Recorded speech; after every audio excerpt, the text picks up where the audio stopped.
All right, everybody, good morning. We've actually got Cleetus and Ruby coming in today.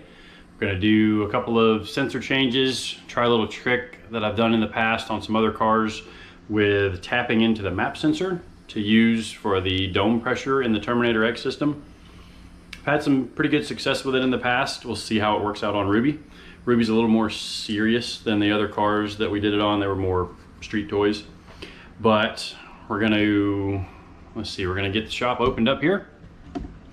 And I'll be getting ready to get Cleetus taken care of. Kind of see same old shop we got going on. I got to get Dominic's truck out of the way and put it back in the back and see, let's see just how this thing cold starts. So it's been sitting here all night.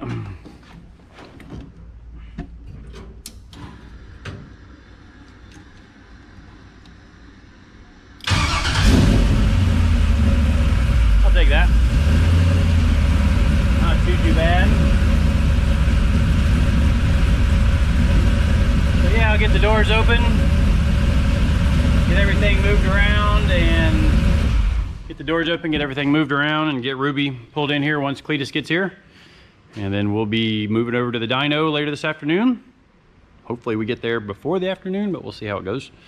And then, see if we can get the horsepower and the tune up close. I remember when I had seen a couple of data logs that Cleetus had sent me from the racetrack, there was some work that needed to be done with the closed loop correction, so the base tune was pretty far off as far as the fueling goes.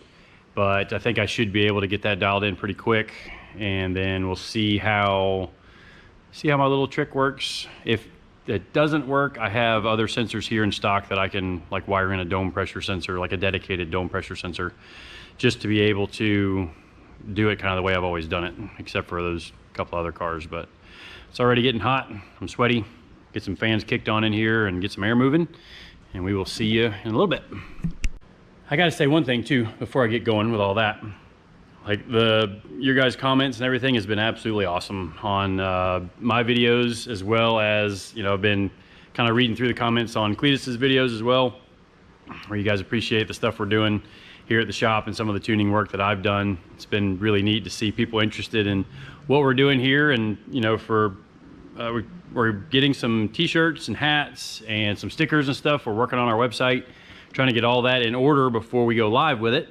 And when we go live with it, we'll announce it in a video, and we'll be, I'll end up having a link to it beneath the video once we get all that set up. But for now, if you guys can please subscribe to the channel, we definitely appreciate it, which it should be, I think I'm getting this right again. It should be down this corner, little subscribe button. Hit the subscribe button and the bell icon, and then you'll see whenever we release a video, and then you can just follow along with what we're doing here at KSR.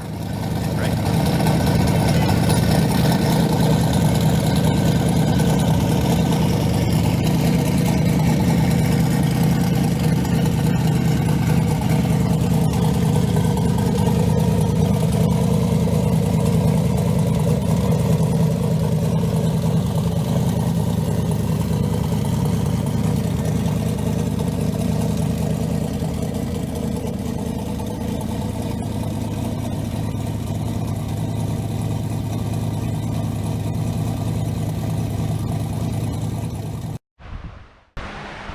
All right, everybody.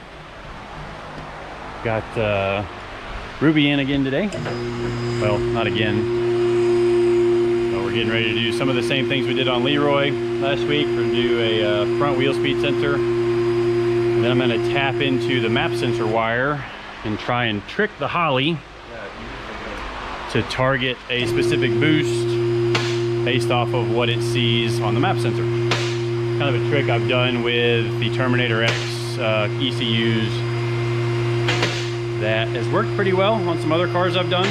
See how it works on Ruby, and then we'll be able to do boost versus time on this car instead of it just being a target duty cycle kind of based off of RPM. And with a high stall converter in an automatic car like Ruby's got, you end up working in a very small RPM window. And the issue with that is, it's very hard to ramp the boost in when you can't kind of set it and, you know, let it go through its, you know, if it's targeting a specific area for a large, like say it's targeting, you know, as it ramps up, you really want to ramp the boost in. Well, if you try to get it off the starting line, say at, you know, 5,500 RPM, and you need, say, 10 pounds of boost to go through that specific area in low gear, well, as it goes up past all that, you kind of get stuck in this little box where you want to be able to command more once the car is moving. But if it's hanging right there on the converter stall as it's leaving the starting line, you're just kind of sitting there waiting for more boost. The car wants more boost to be able to go quicker, but you can't have it with the old way they were tuning this, so, or at least the old way they were tuning the boost. So we're going to try and fix that and make it work a little better, and then we'll roll it back to the dyno and do some tuning back there on the dyno. All right, so you guys can see on what we're going to do is drill and tap this hole. Tap it up. For a sensor. These are TRZ spindles, and then we're going to use the sensor to hit the back side of these wheel studs, those wheel studs, and then program the Holly for 5 pulse per revolution, and then that'll give us wheel speed so that we can do boost by speed, or just to have the data and see how fast the car went, fun stuff like that. All right, let's see if we were successful in our wheel speed adventure. Ooh, that's a little excessive. Let's see what my programming is set out here.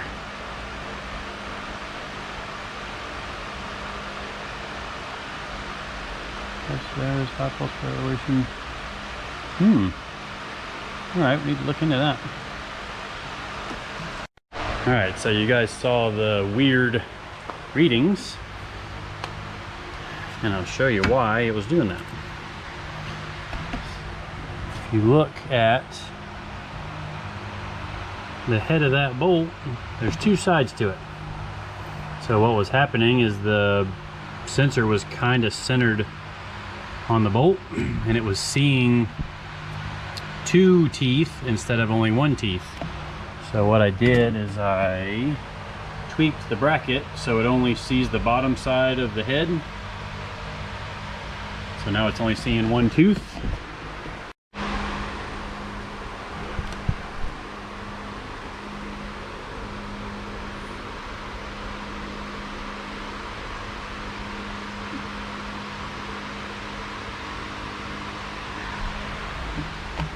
So that's a little more normal.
So on a car that makes big power, my little trick for the dome pressure tying into the map sensor doesn't work.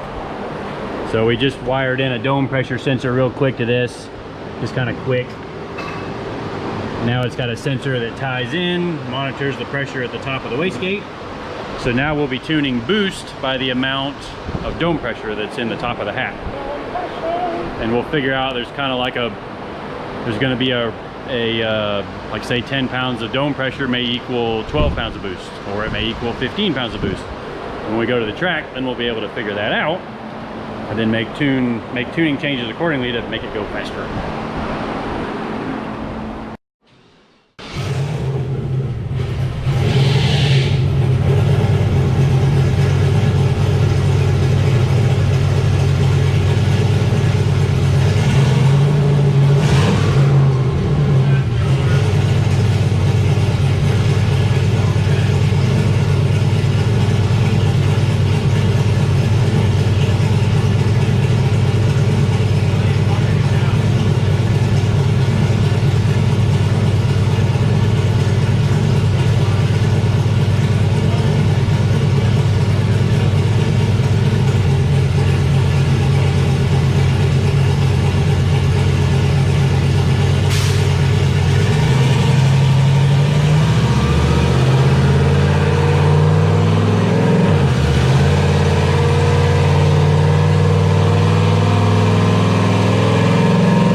Send to ECU.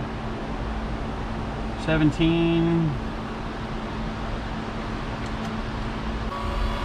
Here we go.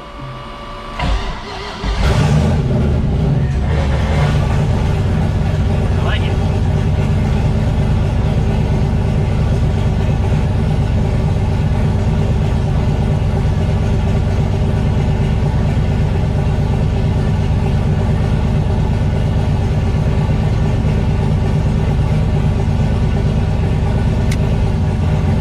Alright, so this should be about 20 pounds of boost.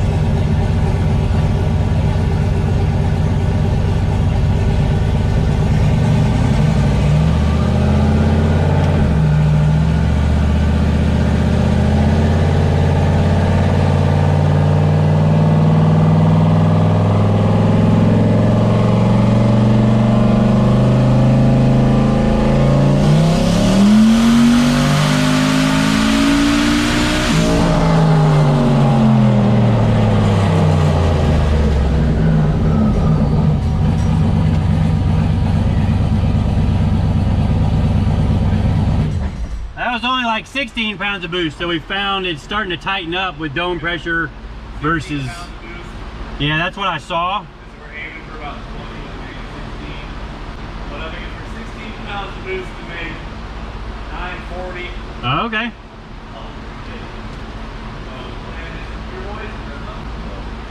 Shout out to Kevin. Yield. KSR Performance and Fabrication. You guys got to check out the YouTube channel. Link is in the description below as always. But big thanks to Kevin. Yeah, man.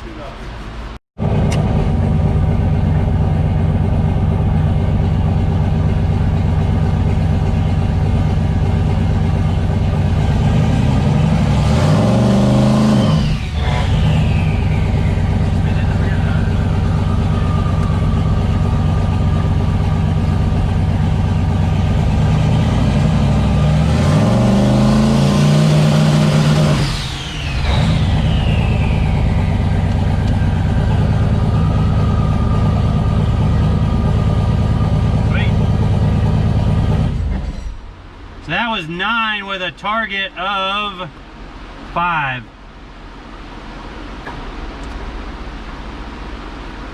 All right, that's all we need.